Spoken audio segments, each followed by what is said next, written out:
වෙනසක් බලාපොරොත්තුෙන් ජිම් යන කොල්ල කෙල්ල ඕනම කෙනෙකුට තමන්ගේ ගෝල් එක ඇචීව් කරගන්න සපෝට් එකක් වෙන සප්ලිමන්ට් වර්ග තුනක් ගැන අපි අද කතා කරමු. මේකෙදී මූලිකම දේ තමයි අපි හැමෝම දන්න ප්‍රෝටීන්. ඔයාට මේක කෑම වලින් ගන්නත් පුළුවන්, සප්ලිමන්ට් වලින් ගන්නත් පුළුවන්. කෑම වලින් ගන්නවා නම් මස්, මාළු, බිත්තර, ටෝෆු වගේ කෑම වලින් ගන්න පුළුවන්. සප්ලිමන්ටේෂන් වලින් ගන්නවා නම් වේ ප්‍රෝටීන් තමයි ඉතින් නම්බර 1. දෙවනියට කතා කරන්න පුළුවන් එක තමයි ක්‍රියේටින්. එතකොට මේක ගොඩක් වෙලාවට මස් මාළු වල අන්තර්ගතයි. හැබැයි ප්‍රමාණය ගොඩක් අඩුයි. එතකොට මේක ඔයා ඇඟට දාගන්නවා නම් හොඳම ක්‍රමය තමයි සප්ලිමන්ට් එකක් විදිහට ගන්න එක.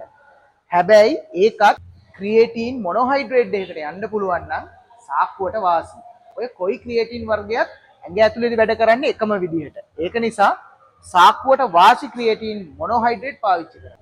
තුන්වෙනියට තියෙන එක තමයි ඔමෙගා 3. ඔමෙගා 3 ෆැටි ඇසිඩ්. එතකොට මේක ඔයා ඇඟට දාගන්නේ කොහොමද? මේක ගොඩක්ම අන්තර්ගතයි චියා සීඩ් වල, ෆ්ලැක්ස් සීඩ් වල, ඒ වගේම මාළු, පොල් තෙල් වගේ කෑම වලක් තියෙනවා. ඒ වගේම තමයි ඔයාට මේක ටැබ්ලට් එකක් විදිහට. ඒ කියන්නේ ෆිෂ් ඔයිල් ටැබ්ලට් එකක් විදිහට උනත් ගන්න පුළුවන්. මාකට් එකේ ඕන තරම් තියෙනවනේ. මම දන්නවා අන්තිමට ඔයගොල්ලෝ අහන ප්‍රශ්නේ මොකද්ද කියලා.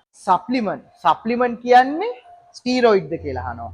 සප්ලිමන්ට් ගත්තාම එයා නැචරල්ද කියලා අහනවා. ඇත්තටම සප්ලිමන්ට් කියන්නේ පෝෂක අතිරේක.